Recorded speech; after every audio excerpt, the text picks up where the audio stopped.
Good evening, everyone, and welcome. I'd like to call this public hearing / regular school board meeting of the San Felipe Del Rio Consolidated Independent School District Board of Trustees to order, today being Monday, June 19th, 2023. Madam Secretary, would you call roll? Yes, sir. Ms. Chavez? Present. Mr. Overfield? Present. Ms. Gonzalez? Here. Mr. Mesa? Here. Mr. Galindo? Present. Ms. Haynes? And myself. Sir, we have a quorum. Thank you very much. Let the record show that we do have a quorum of board members and that this meeting has been duly called in accordance with the Texas Open Meetings Act, Texas Government Code, Chapter 551. We'll have opening ceremonies, first with a moment of silence for personal reflection, followed by the Pledge of Allegiance. Please stand.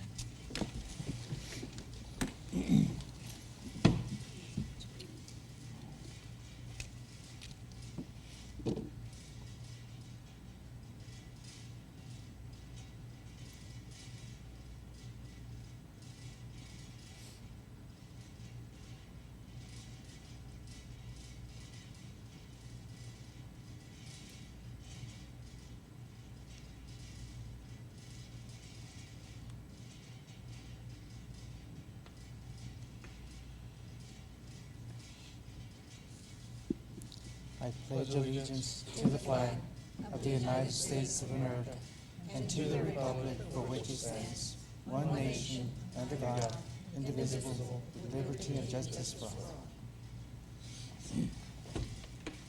Thank you very much. Amy Haynes will be coming in a little bit later today. She's on her way from San Antonio. We don't have any citizens that signed up to be heard, so we'll go into a public hearing, item 5 on the agenda, 2023-2024 budget and tax rate. Amy Haynes. I'm sorry, Amy Childress. She got here fast.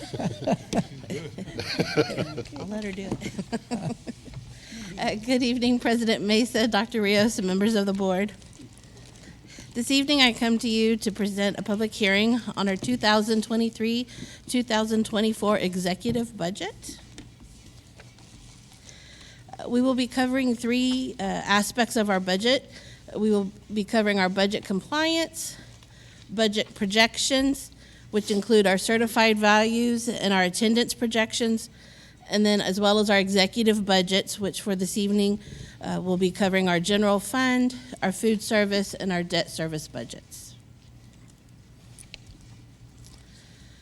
For budget compliance, the notice of the public meeting to discuss the budget and proposed tax rate was posted in the Uvalde Leader News on June 8th, just notifying that this public hearing would be taking place this evening.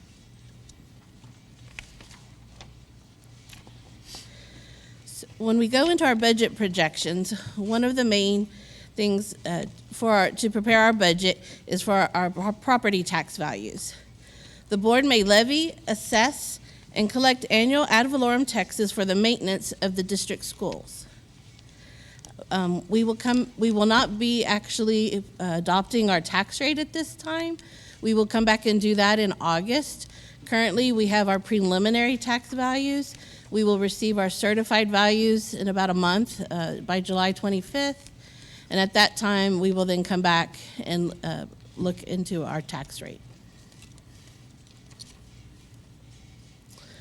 Our current values at this time are 2023 preliminary values. Our freeze adjustable taxable values are $2,791,716,586. That is a 12% increase from our 2022 certified taxable values. Again, as I previously mentioned, our actual certified values will be in at the end of July, but our current budget projections are based on an M&O tax rate of 92.67 cents, which would bring our 2023-2024 estimated M&O tax collections to $24,570,000. $97,296. Another component of our budget projections is our attendance projections. Our average daily attendance is a component of calculating the Foundation School Program, which is the state program that establishes the amount of state funding due to school districts under the Texas School Finance Law, and that provides the state share of funding to our districts.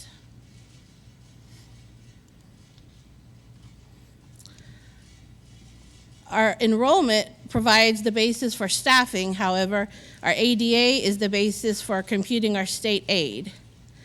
For the 2023 year, our current figures show our average enrollment of 9,898 students with an ADA of 8,759 students. So for the 2024 school year, we're forecasting an enrollment at this time of 9,900 students with an estimated ADA of 8,759. Just to note, for the prior 2 years, we were eligible for an ADA harmless. ADA, where the state assigned us an ADA based on an average of prior years. For 2023, that ADA harmless is no longer in effect, so we will be funded on our actual ADA for 2023 and going forward.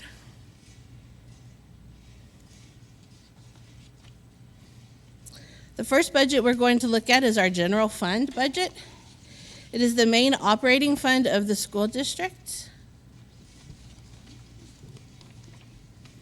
And some of the items that we're going to look that are built into the current budget that we're going to propose this evening. The first is our salary general pay increase of 6% to the midpoint for all employees. This also includes an increase to the minimum hour rate to $15. This is the second year of this implementation. Last year we increased it to $13.50. This year the general pay increase includes from the $13.50 to $15 as minimum pay rate.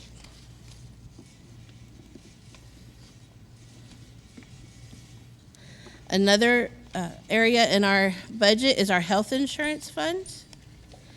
We have included a district contribution increase per employee from $6,525.36 to $7,680.12, which represents a $48.12 for each pay period, or a $96.23 each month per employee for the 2023-24 budget year.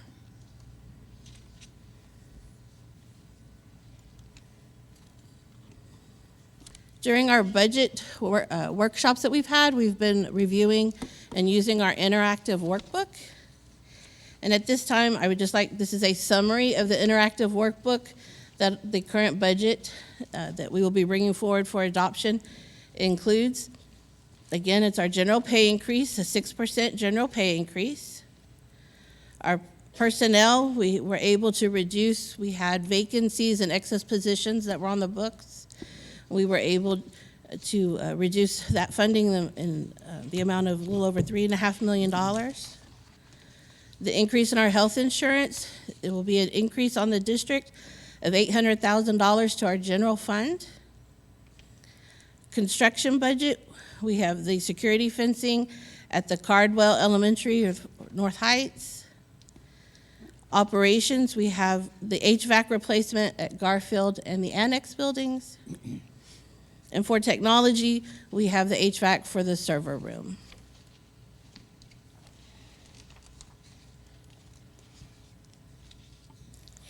So for this evening, I am bringing you a proposed budget.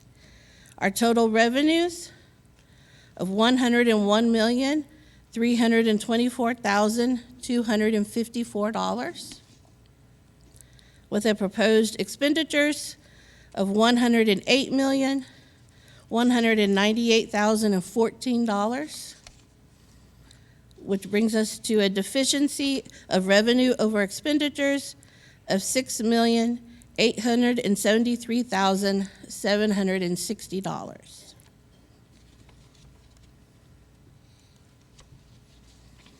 This next slide, it provides, you are required, or the board will adopt a budget based on the functional area.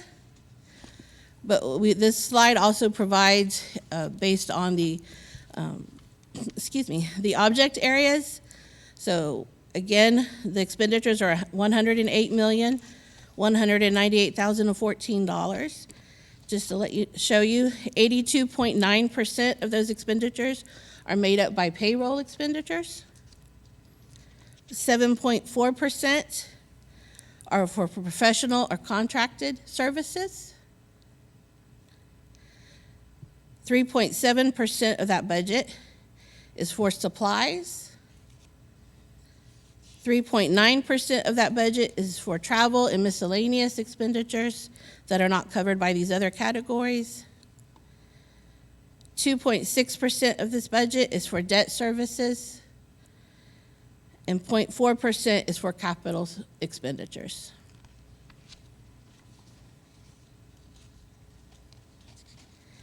The next budget that we'll look at for this evening is our food service budget.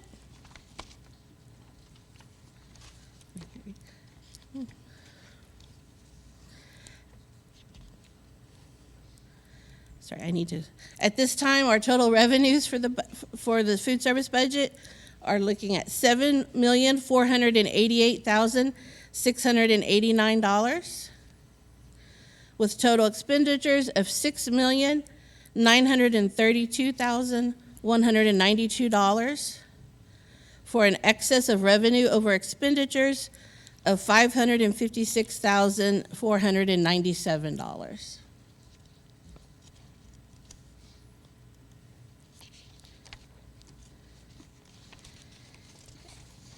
And then the third budget that we will be looking at this evening that makes up our executive budget is our debt service fund. We are looking at total revenues of $5,524,519, with total expenditures of $5,094,275, for an excess of revenue over expenditures of $430,244.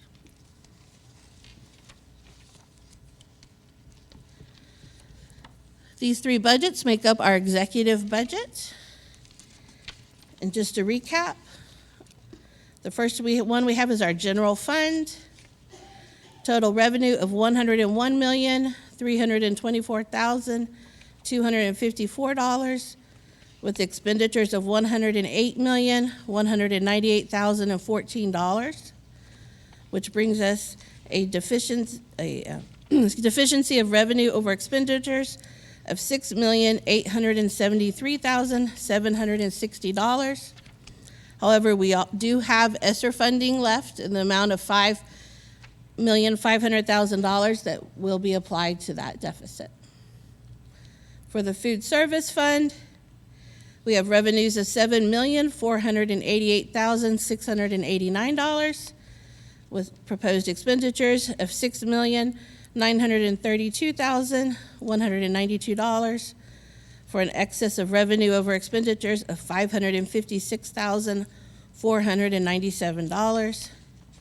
And our debt service revenue, $5,524,519, with expenditures of $5,094,275, for an excess of revenue over expenditures of $430,244. So for our total executive district budget, it's a revenue of $114,337,462, with total expenditures of $120,224,481. That is all I have at this time. First of all, I'll call for any comments from the public. This is a hearing. Hearing none, I'll ask for board members if they have any questions. Mr. Orfold? Not question, just comment. Thank you for, and I know it's been a long, drawn-out process, especially with the legislature not going in and giving us any indication as to what's going to come from the state and leaving districts across the state of Texas to try and figure it out on their own there. So I thank you for that, and hopefully the legislature and our leaders in Austin will figure it out sometime soon and be able to tell districts how they're going to go in and be funded.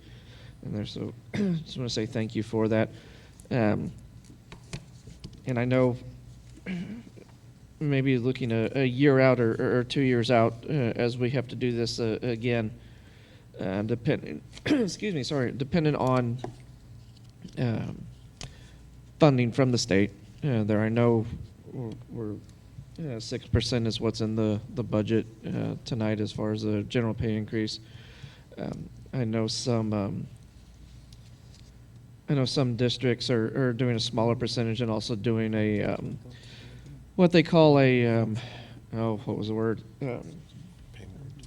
Retention stipend there, as opposed to like a bigger percentage raise. So, maybe in the next year or so, that's something that we could also look at as an option there, as opposed to bigger pay percentage increases, maybe incentive stipends for those who have stayed with us, et cetera, stuff like that. Just something for future planning there, but glad with hopefully how it's all going to turn out in there. So thank you for you and your team for everything y'all have had to do. I know it hasn't been easy. Thank you. Thank you, Mr. Orfeld. A couple of questions from me. I know that, for example, on the percentages for teacher salaries, we had gone back and forth, and I'm glad that we're doing 6% instead of 4 or 5, 3. That being one. And yes, my questions have to do with property tax, for example. I know, Dr. Rios, there's no bill that has come from House and Senate on the 88th legislative session that has been approved. There's some conflict between governor and lieutenant governor. My question is, will there be any monies that will be taken away, or the state is going to, whatever they do with either a compression on taxes, property taxes, will there be any deficit in regard to what we have in our budget? Mr. Meso, members of the board, we don't know what the calculations will be in the end.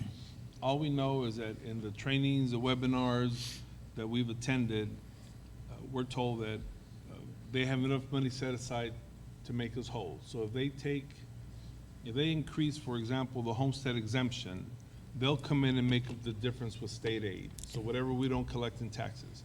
If they further compress the tax rate, which is the other option, so then we collect less in taxes, they'll come in and make it. So we do not expect that we will be dramatically hurt, but we also do not expect that whichever way they do and provide tax relief, because at the end of the day, that's our debate, which way to do tax relief. Is it a way that they're going to benefit businesses, or is it a way that they're going to benefit everybody?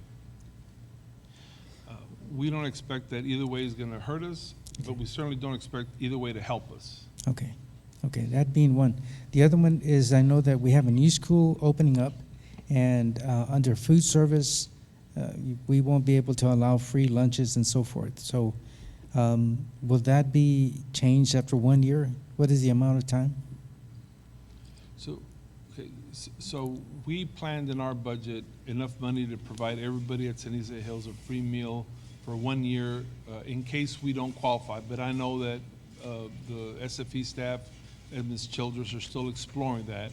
We didn't get an update as of today, but we have enough money in the budget to provide free meals for everybody, including kids at Ceniza Hills. Okay, but is that a 1 year process? Yes. It is? Okay.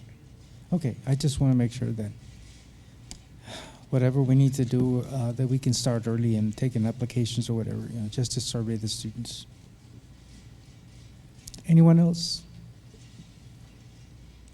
Well, with that, again, I thank you for all the work that has gone back and forth. I know I met with you a little bit earlier today because just wanted to make sure that we are ready for the next year. Thank you again for working so hard on the budget and the staff, of course, doing all the work behind the scenes. Dr. Rios? Do you want her to stay up there and jump to 14A and B? Yes, we wanted to move items under business and finance, A and B. And sorry to do that to you without notice. But since we have some teachers here, and of course we have a lot of people, I'm sure, watching our meeting online. Business and finance, item A, consideration to approve the updated 2023-2024 district compensation plans. Aide Garcia. Yes, good evening, President Mesa, Dr. Rios, members of the board. As Ms. Childress stated, we are recommending the 6% increase. In your board packet, you see part of the compensation pay plan. We have it there listed for the teachers. The other pages, those are the compensation pay plan for new employees coming in. Okay, that would be for new employees. Everybody else, all our current employees get a 6% raise from the midpoint. So we would look at all the different pay scales, the one for administrative pay plan, also the auxiliary and the paraprofessional. We look at the midpoint and we multiply that by 6, and that's how much increase all the employees in that specific pay grade get increase. So it's not 6% from their current salary, or it's not as it's listed here on this pay scale, because this is for new employees coming into the district. Any questions on that? Questions from board members? I just want to make sure that we did clarify on the substitute plan. I know that there was an error there originally. It has been updated. It's been updated. Okay. Yes, sir. Okay. Then, no one has a question? Then I'll ask for the recommendation. Yes, sir. It is a recommendation of the administration that the Board of Trustees approve the updated, or in this case, it would be the new 2023-2024 district compensation pay plan as presented. At the recommendation from administration, is there a motion for approval? Motion made by Mrs. Chavez, Becky Chavez, seconded by Ms. Gonzalez. All those in favor? Motion carries unanimously. Thank you. Thank you. Item 14B, consideration to approve the 2023-2024 district official budget. Amy Childress. Good evening, President Mesa, Dr. Rios, and members of the board. So at this time, I will bring to you, I will ask for approval to bring the general fund, debt service, and food service budgets as proposed in this evening's public hearing. Yeah, I think we've had enough information given to us prior. So anyone else has a question? No. Then recommendation, please. Yes, sir. It is the recommendation of the administration that the Board of Trustees approves the 2023-2024 district official budget, which includes the general fund budget, the debt service budget, and the food service budget. For the recommendation, I'll entertain motion for approval. Mr. Galindo, seconded by Mrs. Webb. All those in favor? Motion carries unanimously. Right. Thank you. You did vote, right? Yes, I did. Okay. Motion carries unanimously. We have approved the budget. Thank you. Thank you. Next item we have is a public hearing. Go back to a public hearing, and this is item 6 on your agenda. Optional flexible school day program. Item 6.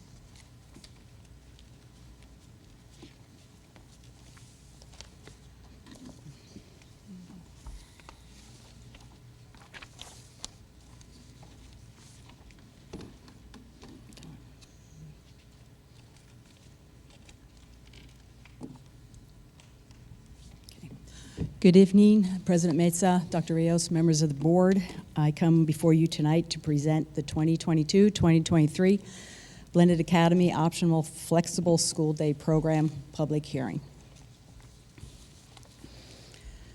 The Optional Flexible School Day Program allows districts to provide flexible hours and days of attendance for students who meet at least one of the requirements of the Texas Education Code. The goal of the program is to improve graduation rates for students who are in danger of dropping out of school, have dropped out of school, or who are in danger of failing coursework in a core subject area. In accordance with the Texas Education Code, the Board of Trustees of a school district must hold a public hearing annually to review the performance of the Optional Flexible School Day Program and the intent to renew the application for an Optional Flexible School Day Program for the upcoming school year. What we will look at tonight is we will look at the attendance, the graduation rate, the pathways to graduation, and the credits earned by the students at Blended Academy.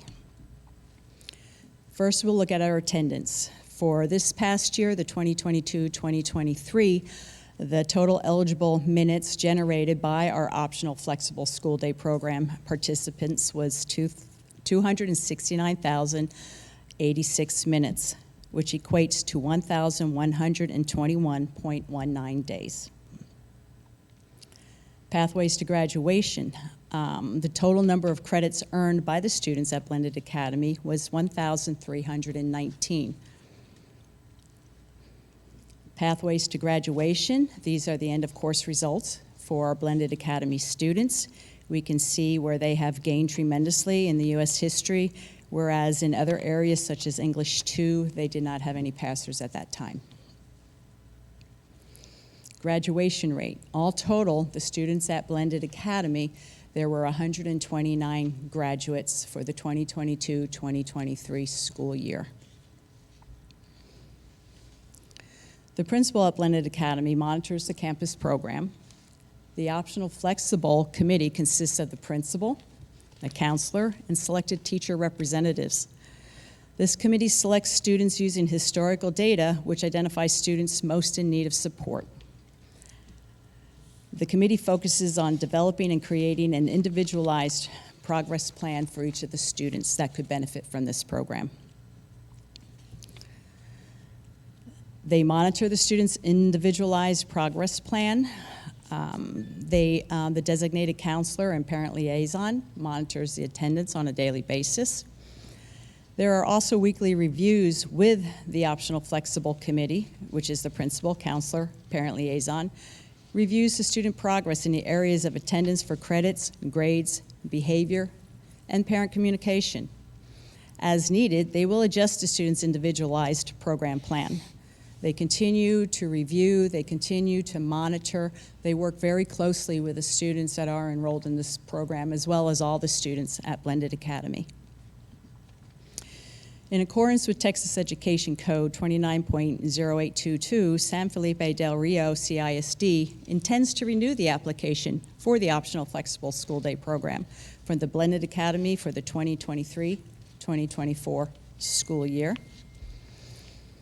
I will bring an agenda item later today for that renewal. So at this time, if there are any questions. Okay. I'll ask first for public comments from the public, if there's any. There being none, I'll ask the board members. Questions, Ms. Webb? On the pathway to graduation, there is 0 for English 2. Does that mean that nobody needed it, nobody took it, or nobody came in to take an exam? I'm sorry, ma'am. On English 2, the slide, can you go back? I think it just jumped over here. Slide, Pathways this is number on 4. credits earned, The next No, one, the next one. right there. end of course. Yes, and of course. It jumped again. One more. Right there. For the English 2, why is it that we don't have any for English 2? Does that mean nobody? They needed had it, no everybody passers at passed it? that time for English 2. So if they don't pass the EOC, then the students are involved in other coursework, so they could graduate under an individualized graduation committee. And how many of those students did we have? So as far as how many did test, I don't have that information, but I could get that for you, Ms. Webb. Ma'am, Dr. Rios? Mr. Mesa, members of the board, this rule is not just for blended, it's for the entire district. Yes, So sir, we that's have- correct. I can get the principals to give me a report of how many kids graduated with an individualized education plan. Some kids could have used the plan for English 2, some could use it for any one of those exams. I think the rule, Ida Gomez, is that they have to pass at least 3 exams of the 5, correct? So I could get you that report, but we won't have it right now. Thank you. Is that okay? Yes, sir. Anyone else? Not. Thank you very much for the report. So we will close, Dr. Rios. Sir, just so that we can, just so that Michelle can feel better, can we also move item 11C and take a vote on that since it's related to the public hearing? That way she can make her recommendation be done for the night. Under administration. For the Yes, sir. optional flexible? 11C, I'm sorry. For the optional flexible? Yeah, he's gonna move it up. Let me go there. Okay. Under administration, we will move up item 11C, consideration to approve the application to TA for the optional flexible school day program on behalf of Blended Academy.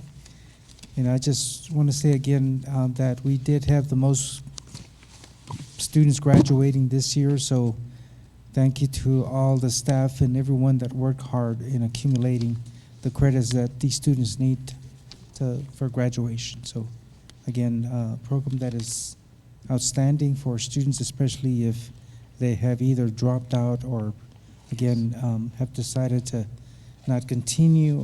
By doing this, we will have students graduate, and of course, if we have the highest number. Thank you. Okay, I'll turn it over to you. Okay. Read the recommendation. Yes. It is the recommendation of the administration that the Board of Trustees approve and authorize the board president and superintendent to sign the proposed optional flexible school day program application to TEA on behalf of Blended Academy. For the recommendation, I'll entertain a motion for approval. Motion made by Amy Haynes, seconded by Becky Chavez. All those in favor? Motion carries unanimously. Thank you very Okay, much. thank you, sir.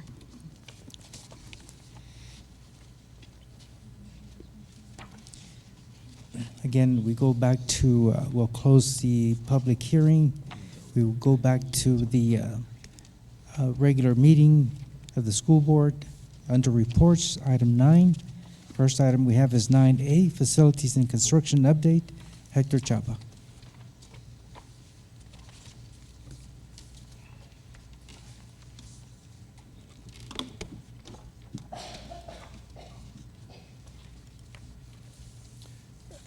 Good evening, Board President Mesa, Dr. Rios, members of the board. Tonight's presentation will be for their ongoing projects at the district, which includes Ceniza Hills, Cardwell move to North Heights, the electric buses, and North Heights parking lot. Currently, Ceniza Hills, the work continues on the interior. Classrooms are basically complete except for ceiling tile. They're proceeding from west to east in the classrooms. The flooring is complete, as well as in the hallways and the administration wing. Pending is the flooring in the dining area cafeteria. On the exterior, the fencing has begun, as well as the pavement for the driveways and parking lot areas are continuing. The second course of the flex space it's continued to be installed.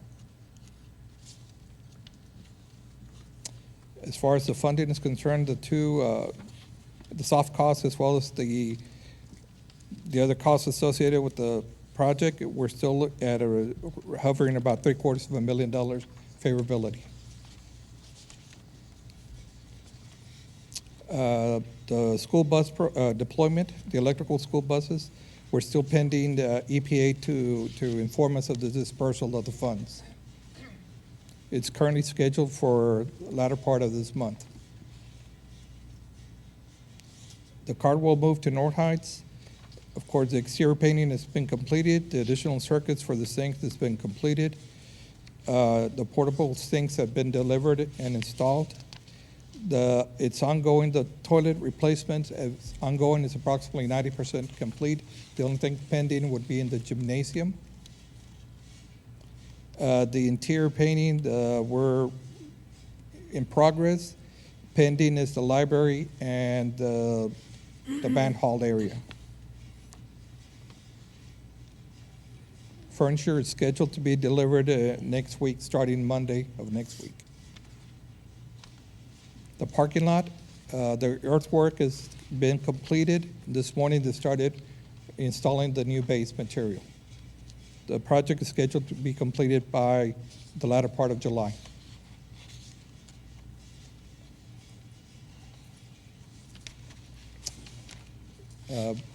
That concludes the presentation. Are there any questions? Questions from board members? Mr. Galindo? Mr. Chapa, for Ceniza Hills, I see that the completed estimated date is going to be July 21st. Mr. Chapa, our doctor, what's going to be the move-in date to allow teachers and their staff adequate time to prepare? Because I know we start school August 14th.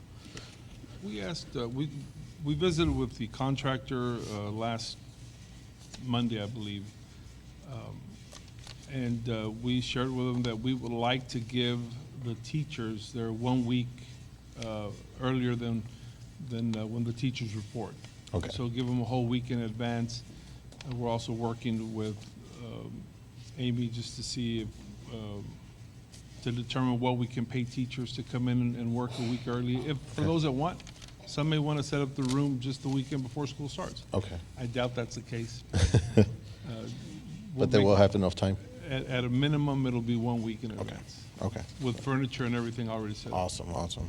I think we were only saying what the playground maybe won't be ready in time, and because I passed by and I mean, I just got a little worried because I see the mounds of dirt, and I know they're working hard, but I know they're doing the front parking lot, and then the back, I know they've been working on the playground, but we mentioned maybe that wouldn't be ready, but everything else will be by first day.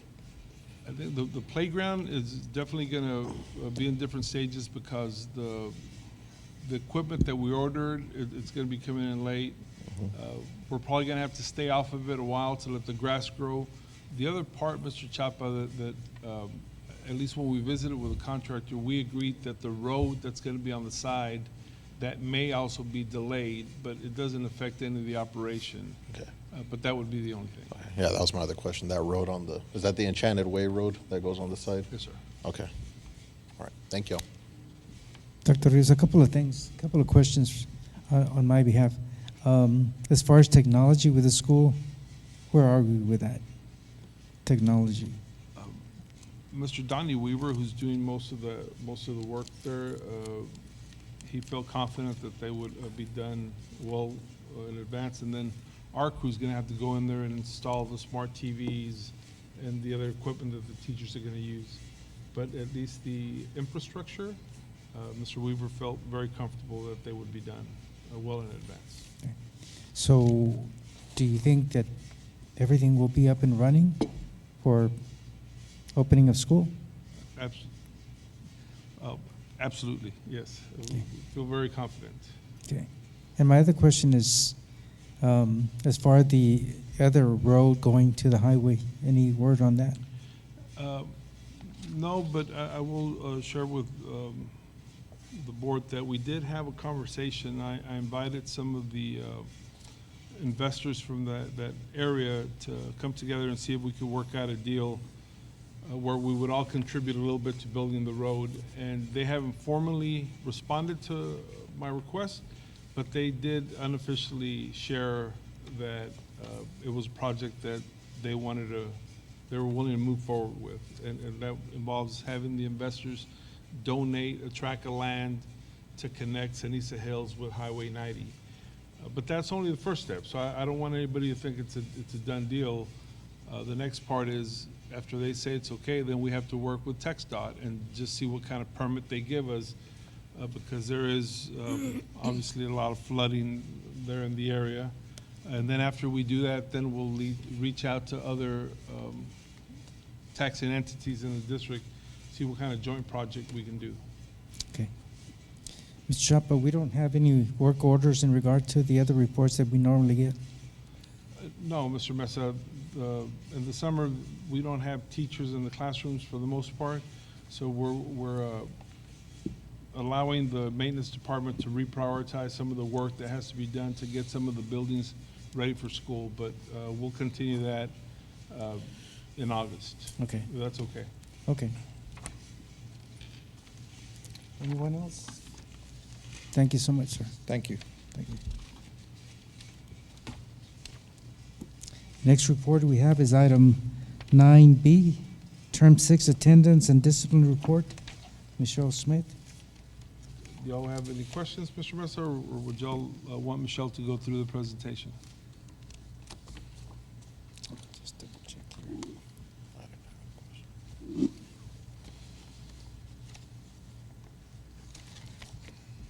I'll ask the board if they have any questions. No. Then I think we're good with it. Thank you.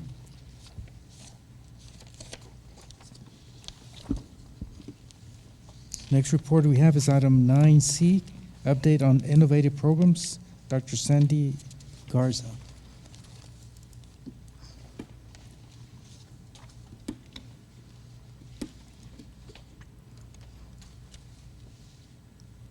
Good evening, President Mesa, Dr. Rios, and members of the board.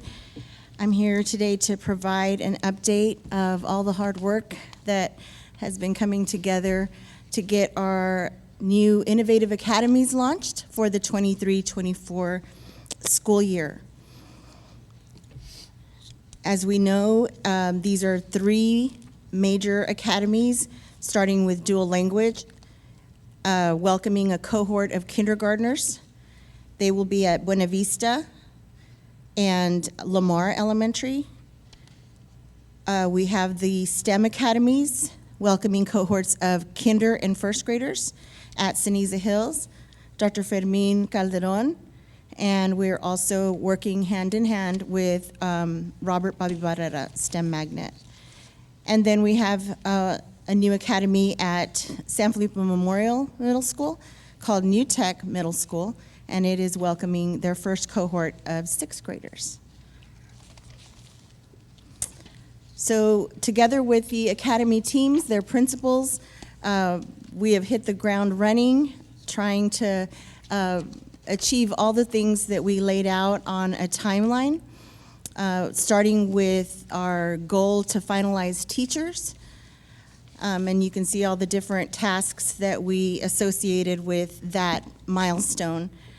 Then we went on to finalize students, which is the phase that we are just now finishing up, starting on the latter part of last week, and then today we've been doing that very last task there of corresponding with students and their families. The third big milestone is wrapping up professional learning. That has been ongoing since June. We've taken part in several workshops, both at Region 15, here locally. Even before that, in the spring semester, there were some visits to different school districts and a lot of networking that went on as part of that visit, where we've had ongoing conversations and mentoring. Today, we do have some people in San Angelo in some engineering design training for STEM, and we have our 6th grade team heading out there at the end of this week for project-based learning training. That will take us into our last phase that we've somewhat started it last Friday when the whole group met here at the SPC training room, and that is starting our conversation about curriculum planning. And so that will take place in July. And we've started some of those, like I said, conversations about what that might look like, what it will look like on our curriculum dashboard, and just honoring the design that's already in place.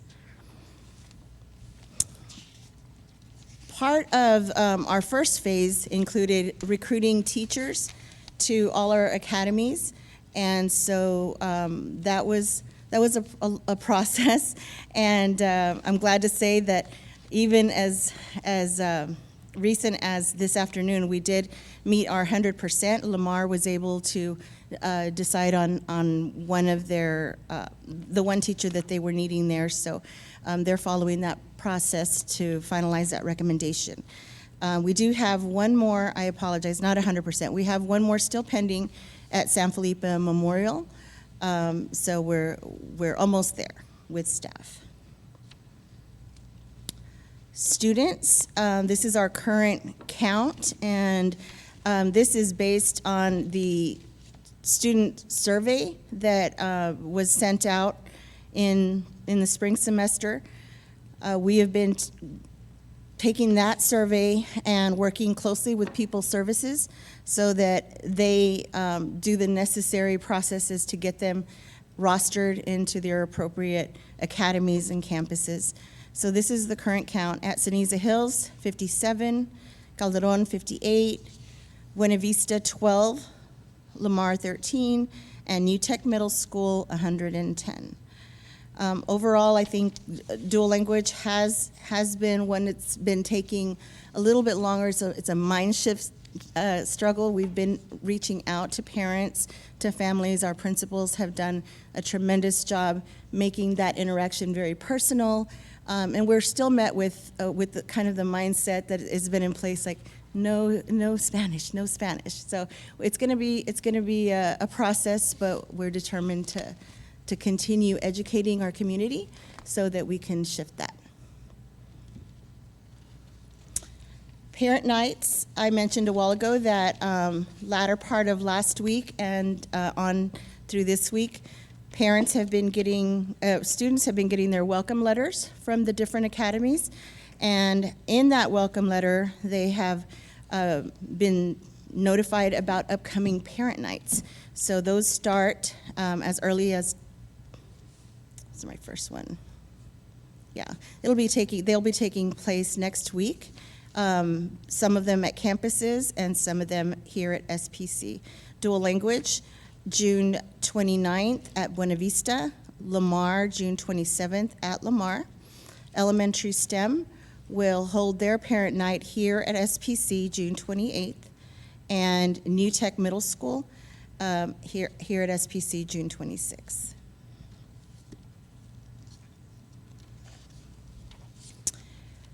Staff development, you saw that in our timeline, and I mentioned it briefly, but going into a little bit more detail, some of the topics that our staff members have been trained on have been things like STEM leadership, the STEAM Expo we attended, and I mentioned that project-based learning will be attended by the entire New Tech Middle School team this week.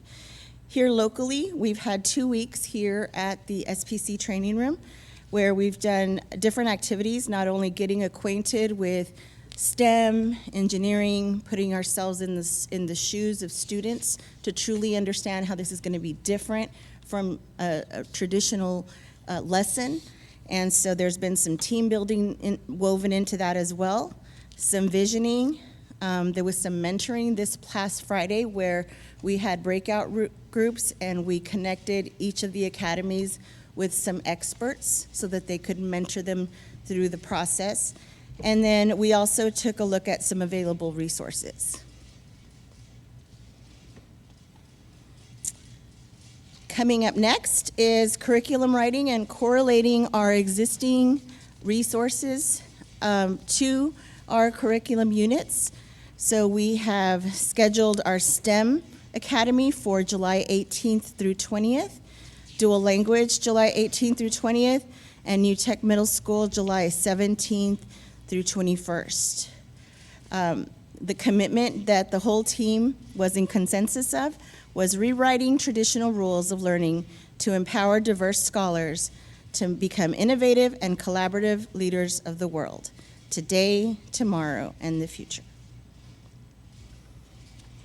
That is a picture of our new academy teams there, the ones that were in attendance last week for training. And at this time, I'll entertain any questions you may have. Turn it over to board members. Mr. Orfeld? I have a question on curriculum there. It says that in or by July 28th on the timeline that the curriculum would go in and I guess be right curriculum for the first 6 weeks there. So coming into this, when we decided to do all of this, we didn't, and correct me if I'm wrong or if I've overlooked it, but we didn't pick up a existing curriculum for like dual language or STEM or something from another district that's been doing these different programs there. So like those individuals who have been hired, did they come in and then they were told, oh, by the way, you have to write all the curriculum for the first day of school? Yeah, they were actually pretty happy to hear that because they wanted to have a hand in what was being created. From the visits that were had in the spring, there was one particular model that was most closely aligned with the one we're envisioning, and they started off with a boxed curriculum, and it didn't work very well for them.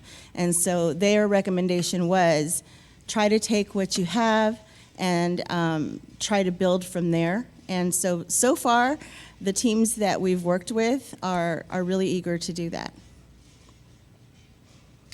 When you say they were told to take what you have and work from that, who is they? Who is they telling them to take what they? Okay. So, Mr. Overfeld, when we visited different existing STEM academies, there was different options that were considered. One was, for example, do a project lead the way, which some people were doing it, and it ended up being pretty much an elective class with an elective teacher, but really not involving STEM in every aspect of, or at least as much as possible in the reading and the writing, et cetera. Others that we visited, the ones that had more success, other STEM academies, they said, take the TEKS, take the approach to STEM, and work out your own curriculum documents. So obviously, we're not changing the pacing or the sequencing. It's the curriculum that we've used, but we're adding the projects to it. So that was the recommendation from the committees that went and observed other campuses, including myself. Okay, so we focus a lot on STEM. What about like dual language curriculum? Because I know Northside has a great program because both of my nieces were in it, and it was a great program. So is that also another one that we looked at in different districts and ultimately decide or building our own? Or I guess my greatest fear is July 28th it's not, you're not that far off from the start of school when we look at it, and I'd hate to be rushed coming into the start of all this. So that's just my curiosity to that. Yeah, it's definitely going to be a progress throughout the year. It is our first year, but we want to build something that is ours and that we own, rather than try to implement somebody else's program. Okay. All right. Thank you. Thank you, Mr. Orfeld. Dr. Garza, I have a couple of questions. First of all, do we have this information on the website, Yes, sir. inviting parents? Yes, sir. We do. We have a brand new website. It's part of the district website that covers all the innovative programs. That's where we were housing our applications. And so I've worked very closely with our media and communications. They've sent it out to all media outlets as well as social media. If you go to social media, it's pinned at the very top. Okay, great. This is exciting, and I know that from the start of the strategic plan and the committee, there's some programs that are just, I can't wait for them to be implemented because there's a lot of good coming out of this. I see just one gentleman in the crowd here. Yeah. Do we need to recruit some more guys? Yeah, I'll work with the principals on that. Well, especially for STEM, yeah, like the science, there's a lot to, and again, when I look at the scores, I know in our district, we're somewhat behind in science. But see if we can recruit some more. Yes, sir. Ms. Webb, you had a question? Yes, Dr. Garza, Sandra, or Sandy as we call you. Yeah? Families, what can you say? As far as the elementary STEM, on our handout, it says K-1. We're not just referring to K-1, are we? At For the new this school? first cohort year, for 23-24, it's open to kindergarten and first At grade first grade, only, only. okay. So, And then we'll be expanding up. okay. So we'll be adding a year in 24-25, we'll go up to second grade and so on. So I'm assuming that the STEM academies that you all visited, they were doing more hands-on, more building, more engineering, more type of construction? Right. Or robotics, like vehicles? Yes. Where the students can come in and build? Right. Because I know that some of these were also implemented in some of the regular science classes Mm-hmm. at one point. And this is where you saw the greatest jump as far as science, because the students would come in at 7 in the morning, Mhm.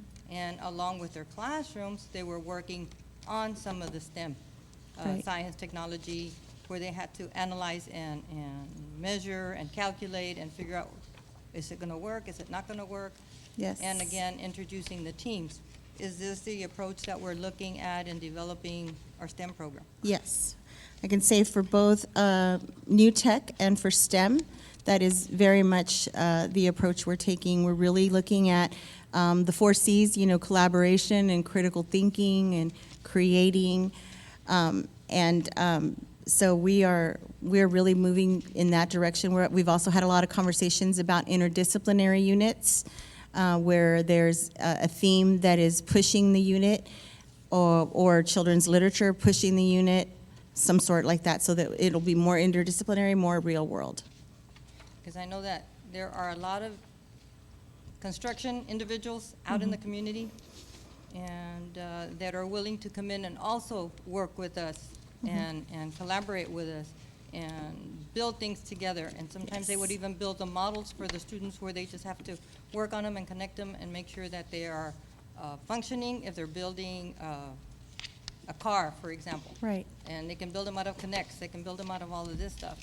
But as far as housing, there were a couple of brothers in construction that were also already looking at, how can I make a solar house? How can we work with these students and connect and do all these things, which leads exactly to the STEM projects that we're looking at if we want to go futuristic and develop that. Yes, exactly. Okay, thank you, ma'am. Again, this all sounds exciting, and thank you again for the work you're doing, and I'm glad that we are moving right along. Yes, thank you. Thank you. Next item we have is consent agenda. Again, one item, one action will approve all items on the consent agenda. There's some minutes of all kinds of budgets that we have. May 10th, May 15th, May 22nd, June 8th. And of course, some purchases. I know, Mr. Galindo, I think you were looking at F4 on the purchase of vehicles. I think No, these are, I got the question got the information answered. already? There was nothing. Is There there was still any more item that needs to be pulled out? For the sake of time, we're going to list all our donations on Facebook and on the website. Again, thanking all the individuals that donated items, especially for the close of the year, for the end of the year. And again, as always, we appreciate every donation, every contribution that will help our programs along the way. Any questions in regard to the consent agenda? Any item that needs to be pulled out? None? Therefore, I will ask for a motion to approve the consent agenda as presented. Motion made by Mr. Galindo, seconded by Mrs. Webb. All those in favor? Consent agenda is approved unanimously. Next item we have is administration.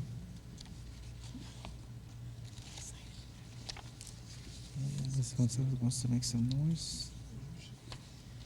Administration, we have, I'm trying to find the administration. Where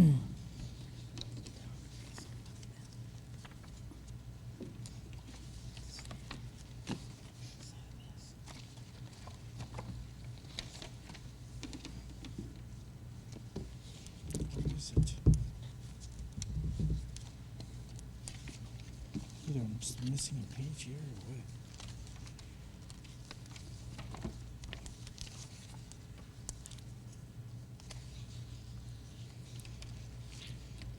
Okay, item 11 on the agenda, administration. First item, we have item 11A, consideration to approve the submission of an application to the Texas Education Agency, TA, for low attendance day waiver. Michelle Smith. Good evening again, President Mesa, Dr. Rios, members of the board. In accordance with the Student Attendance Accounting Handbook, Section 3.8.1.4, low attendance day waivers, a school district may apply for a low attendance day waiver for a day in which school was held, but attendance was at least 10 percentage points below the overall average attendance rate for the district or the applicable campus for the prior year due to weather-related health or safety issues. Our local law enforcement community, Del Rio PD, Val Verde County Sheriff's Office, and SFDR Police worked throughout the night of May 11th, 2023, and the early hours of May 12th, 2023, investigating leads to the origins of text messages and social media postings warning of a possible threat to different local schools. Out of an abundance of caution, a great majority of the district students did not attend classes held May 12th, 2023. As a result, the district's attendance rate was calculated at 33.63%, which is more than 10% below the overall 2021-2022 average attendance rate of 89.28. Administration is requesting permission to apply for the district-wide low attendance day waiver for Friday, May 12th. Okay. I think we have some information in your packet there in regard to this item. Is there any question from board members? And recommendation, please. It is a recommendation of the administration that the Board of Trustees approve the submission of the application to TEA for the district-wide low attendance day waiver. For the recommendation, I'll entertain a motion for approval. Motion made by Becky Chavez, seconded by Amy Haynes. All those in favor? Motion carries unanimously. Thank you very much. Item 11B, consideration to approve the renaming of North Heights Elementary to Irene Cardwell Elementary.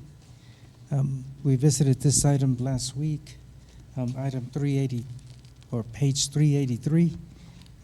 Sandra, are you going to read the policy? Sandra Hernandez? Yes, good evening, Mr. Mesa, Dr. Rios, and members of the board. Last month, the board reviewed CW Local, which is the board policy on renaming schools. And based on that review of the policy and discussion, this is why we are here today. The board has made a recommendation to bring this item forward for approval to rename North Heights Elementary to Irene C. Cardwell Elementary School.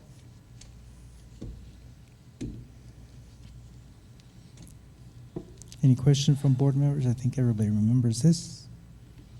No questions. Recommendation, please.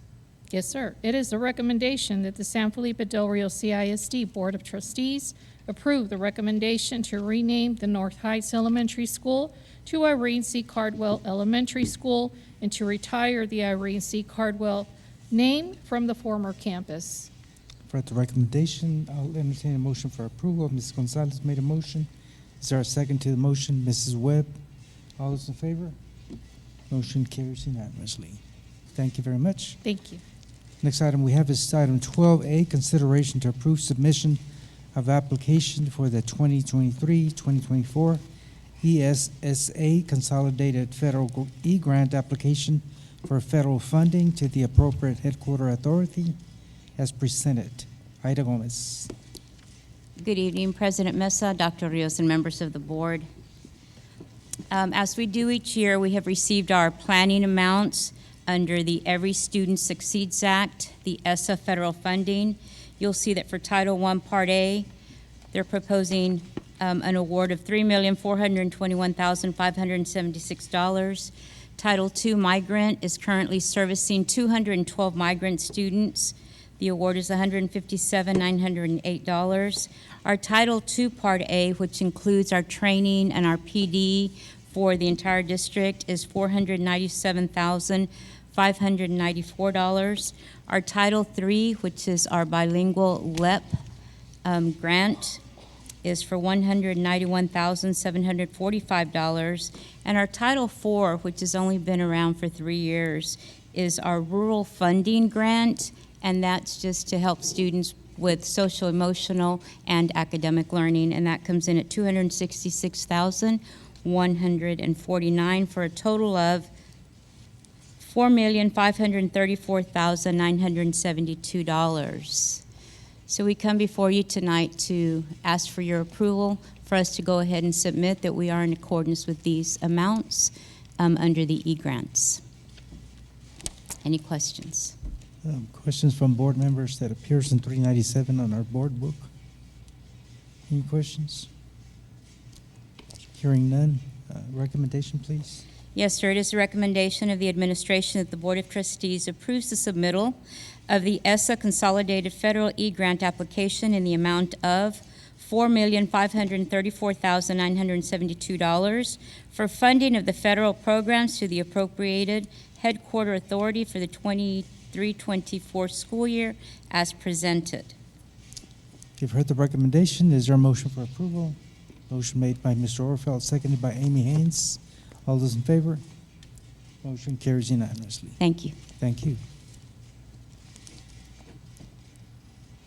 Next item we have is item 13A, consideration to approve the San Felipe Del Rio CISD Long-Range Energy and Utility Management Plan. Hector Chapa. Good evening once again, President Mesa, Dr. Rios, board members. In accordance to the Texas Education Code, the school board is to develop a long-range energy plan. And it is the belief that by administration that this plan presented this evening will lower the utility consumption and thus generating savings to the district.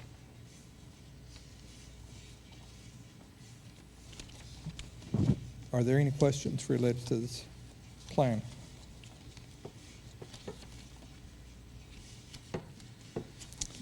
Board members, any questions? Again, the plan is right after 398. Several pages. Hearing no questions, recommendation? Yes, sir. It is the recommendation that the Board of Trustees approve the San Felipe Del Rio CISD Long-Range Energy and Utility Management Plan as presented. You've heard the recommendation. I'll entertain a motion for approval. Mr. Alindo made the motion. Is there a second? Okay, Mr. Overfeld seconded. All those in favor? Motion carries unanimously. Thank you, sir. From there, we go to item 14C. 14C, discussion and possible action regarding resolution on transportation for summer community meals or meal program. Amy Childress. Yes. Good evening, President Mesa, Dr. Rios, and members of the board. During the summer, a need exists for students and children within the district to be provided access to meals that they would normally be provided during the school year. We currently have students and children in the community who are attending the Del Rio Boys and Girls Club summer program, and the nearest school that is offering our summer meal program at this time to them is the Del Rio High School. So we are bringing a resolution to the board that we're asking for approval that would allow the district to transport the children who attend the Del Rio Boys and Girls Club summer program on district buses to the high school campus for the purpose of receiving meals for the summer feeding program. Mr. Mesa, if I may add. Yes, Dr. Rios. Mr. Mesa, members of the board, this item is presented to you as a ratification because for the last week, I approved the bus. So then we bring it to you, and if you allow us to keep going, then rather than approve, I would ask that you ratify the agreement that we've already made, because for 1 week we've been doing that. Any questions, Mr. Messer, members of the board? Dr. Rios, normally they would go to the Sixth Street campus, correct? Yes, sir. Normally they would either walk to 6th grade or Lamar from the Boys Club. Okay. And this year is at Ruben Chavita.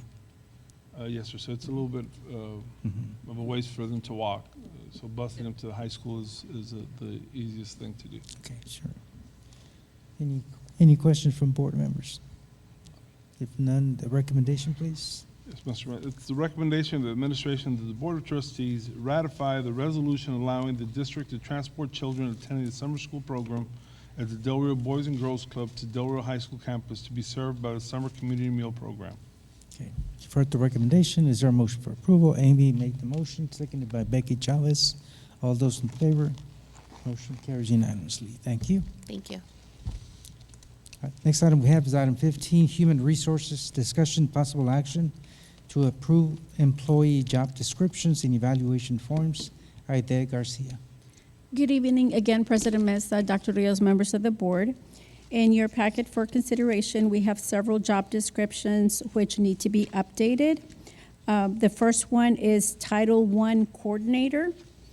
In this one, we're only changing, this position does not supervise or we don't have a parent community bilingual ESL coordinator, so they report to the federal and state program director. So that change is updated on there. The next one is a new job description, and this is a positive behavioral intervention and support liaison. This is a teacher pay job description, and this is for the need between SGLC and Del Rio Middle School. When the kids transition to Del Rio Middle School, they need that support for someone to monitor them and continue helping them. Dr. Rios. Mr. President, I wanted to add that over the last year, Mr. Wayne Richardson has worked at the SGLC providing counseling to students in different forms, whether it be drug abuse or just making better choices. And the success has been tremendous, except that when the students return to their home campus, whether it be Del Rio Middle School or high school, they need somebody to continue that encouragement and that contact to bridge that, I guess that freedom that they now have and to continue to make better choices as they were taught at these programs. So we think that it would be a great investment in reducing the recidivism at the SGLC. Thank you for that explanation. Yes, sir. The next one is a teacher for our deaf and hard of hearing. This has been a vacancy most of the year, and we do not have a job description for this position, so we wanted to create one so when teachers apply for this position, they know exactly what the responsibility is. Wow. So have we had personnel from the region center fill in? From We the, used to have personnel from the region oh, come in and Ms. do. Luna's here. I don't know if Miss Luna, do they come and help?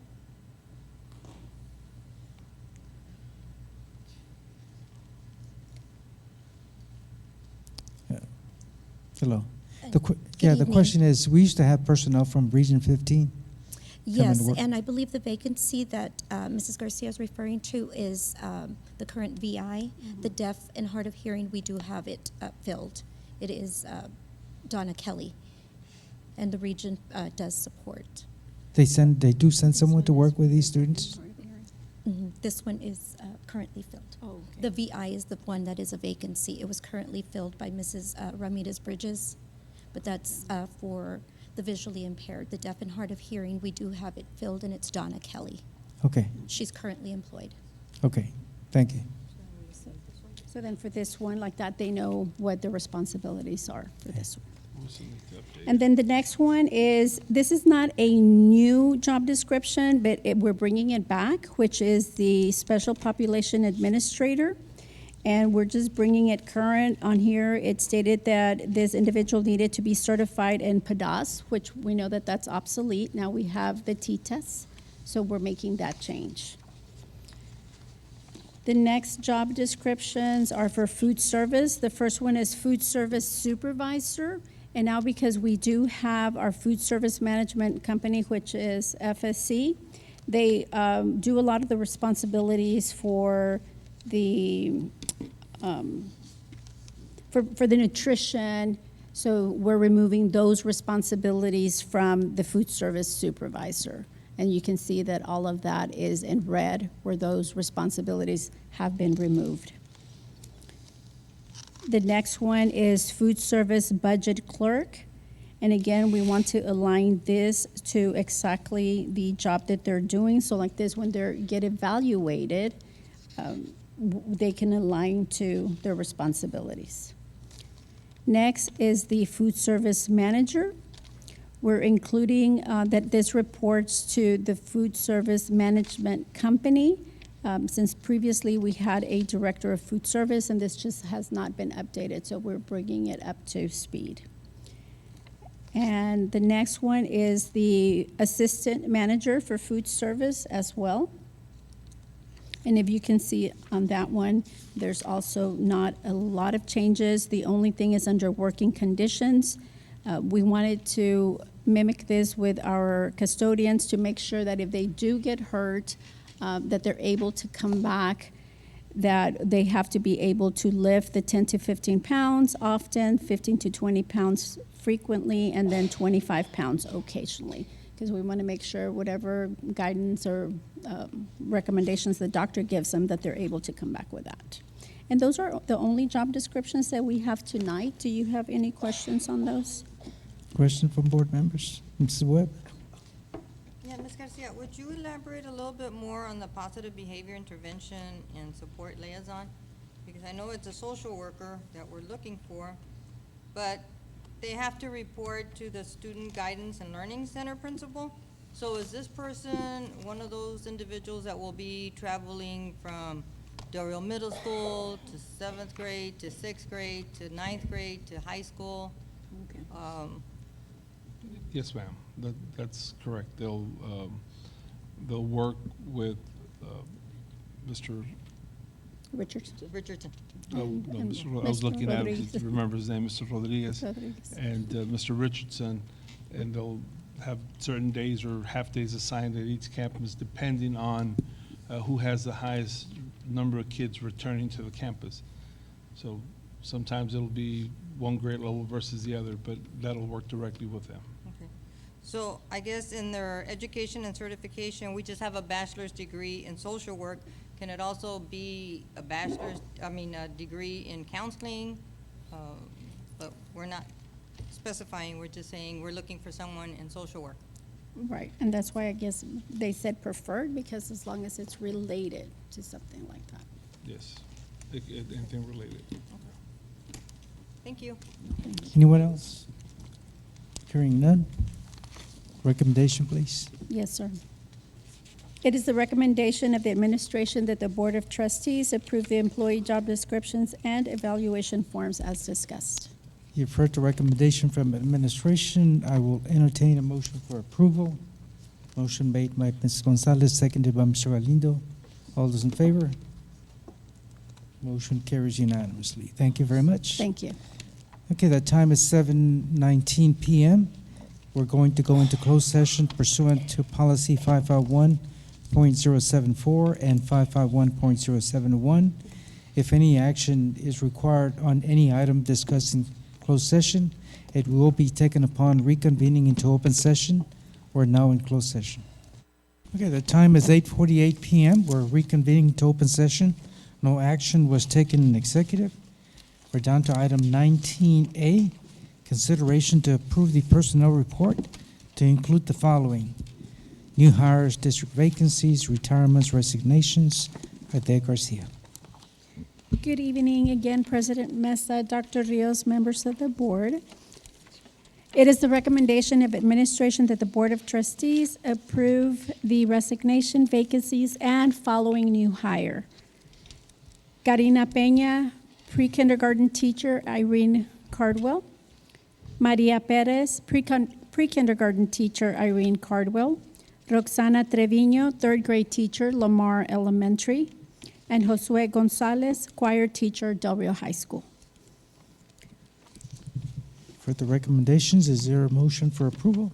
Motion made by Amy Haynes, seconded by Mr. Galindo. All those in favor? Motion carries unanimously. Item 19B, consideration to approve the position of Dean of Instruction for ELA for Del Rio Middle School, Aide Garcia. It is the recommendation of administration that the Board of Trustees approve Rocio Peña as Dean of Instruction for Del Rio Middle School.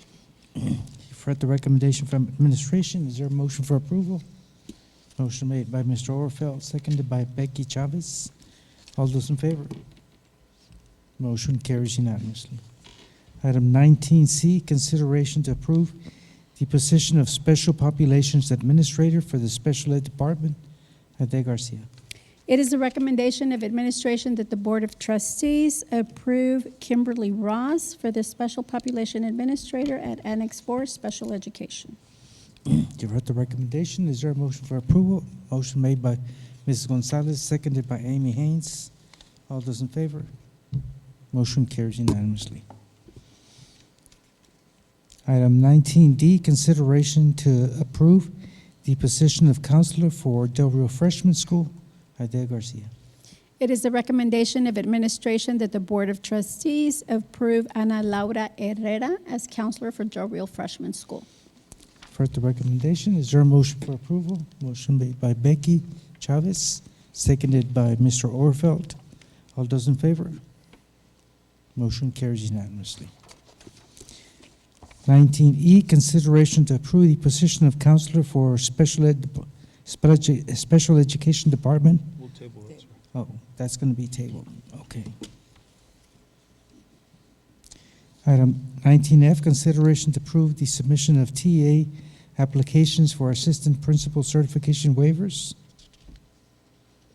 Yes, sir. It is the recommendation of administration that the Board of Trustees approve Dr. Rios and HR to submit the waiver applications for Yasmin Zuniga, Angelita Fraga, and Mercedes Zapata Owens.